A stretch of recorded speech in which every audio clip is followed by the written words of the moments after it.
Hi guys, and welcome to your rough draft. And as you notice here on this page, there are quite a few videos to move through, and some of them, if you notice, are kind of duplicates. So revising is similar no matter what you do. You'll notice there's a theme. I only have a couple of editing, and those are the same. So you'll notice some themes there. We are on the video of we're adding some heart to our story because you are in the middle of adding some meat to this entire story. So as you are writing in this green box, you are going to be really building up this story. It's going to be like amazing. This is where your summary gets fleshed out, you know. And how do you go about adding some heart to this story? Well, let's take a look at that because there are some very specific things that you are going to need to do. Alright, so looking at this, if you are looking at this little snippet here, I have a couple of things. Heart is really just adding a lot of details to how you are writing your story. And you need to stretch some of those sentences, you know, my dog is barking, my dog was barking. Doesn't tell me a lot of details as to, you know, why were they barking. You need to give me more details. What kind of dog was it? What did it look like? What did it sound like? When was it barking? Where was it barking? Why was it barking? Sometimes short sentences are good. Sometimes you need more. So we're going to really talk about show, don't tell, and adding details. Because we always want to know, again, like, what did it look like? What was the size? What was the color? What was the shape? Textures, like soft, rough, crunchy, hard textures.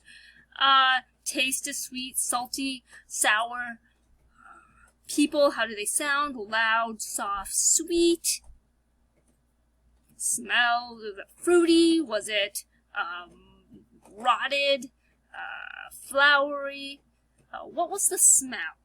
Okay, so adding all those details to your story will help it come alive, will help me picture it, because I'm not in any of your stories. I mean, I might be, but I don't think so.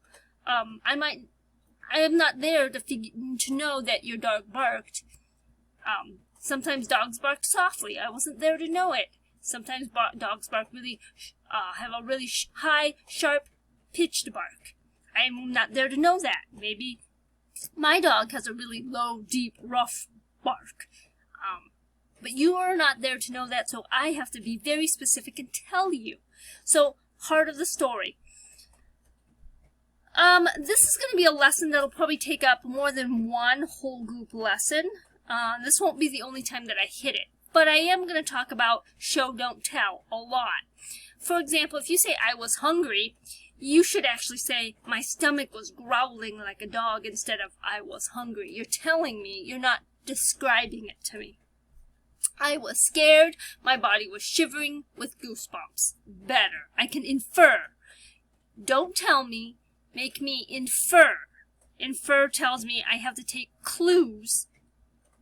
Okay, based on what you say and what you do, I have to infer that you are feeling a certain way, or you're,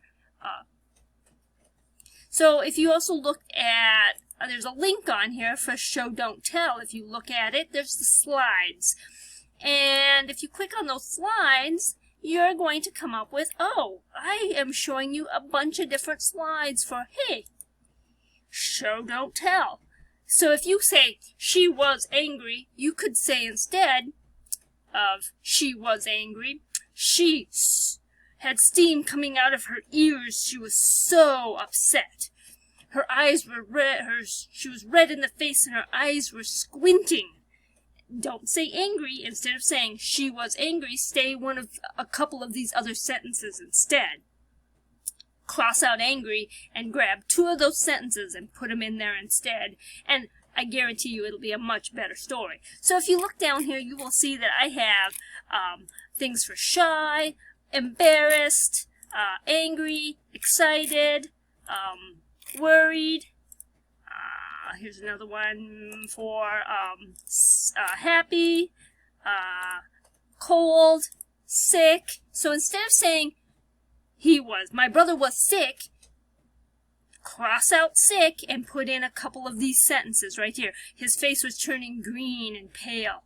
His stomach, he said, my stomach is doing backflips, instead of saying he was sick. Okay? We'll talk about this more in a one-on-one in whole group as well. I just wanted to make sure that you are going to start adding some heart to your story here, and then how to use that show don't tell link as you guys are working through this. Okay? If you have any questions, let me know. I'll be walking around. I will really be hitting these stories as you guys are editing these rough drafts. So right now you're just getting the story down, and I am expecting that you guys are going to start building in some show don't tell elements to that story. Okay? So write your story first, then we go into show don't tell. Okay? Because your story should also flow with your summary. And I'll talk about that when you watch my directions. Okay? Questions? Let me know. And sometimes the videos, when I'm showing these, sometimes the links change shape or change where they are on the page. That's okay, because I do change my mind sometimes about how I want the templates to look. So you just kind of roll with it. Okay, you'll find wherever these are, like this video direction here, I kind of want to put it down here somewhere, because it just makes more sense to me to do it that way. All right, questions, let me know. I'll be around, walking around. Set up an appointment with me, one-on-one, or I'll just stop by and do a drive-by by your desk. Again, look at your comments on your template, because I probably have some comments. As you are filling up your,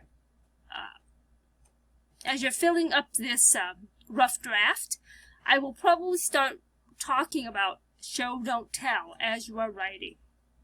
Okay, so you are in the home stretch. You are now in, you're just kind of editing and moving through that rough draft. So if you have any questions, again, I'll be around. See you soon. Bye.